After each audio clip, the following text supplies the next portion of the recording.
Dhaabbii dhimma bulchiinsa seeraa fi misoomaa namaa caffee Oromiyaa obbo Gabree Urgeessoo godina Gujii aanaa Oddoo Shaakisoo Adoolaa Wayyuu fi magaalaa Shaakisootti manneen hojii mootummaa tajaajila hawaasaaf kennanii fi piroojektota misoomaa daawwateera. Magaalaa Shaakisootti manneen murtii aadaa gandootatti hundaa'an hawaasni haqasaa dhamaatii malee bilisaan akka argatu taasiseera jedhame. Tajaajilli mana murtii aadaa dhiibbaa hojii mootummaa irratti dhufuu malus salphiseera. Komii fi mufiin waliin jireenya hawaasa gidduutti uumamuu malus hir'iseera jedhame.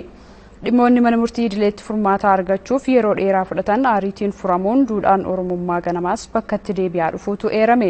Magaalaa Adoolaa Wayyuuttis qajeelchi mana amala sirreessaa Adoolaa garee kanaan daawwatamuun raawwiin hojii aanaa Oddoo Shaakisoo fi magaalaa Shaakisoos xiinxalamuun muuxannoon manneen murtii aadaa babal'achuu akka qabu akeekameera. Yohaannis Bantiitu gabaase.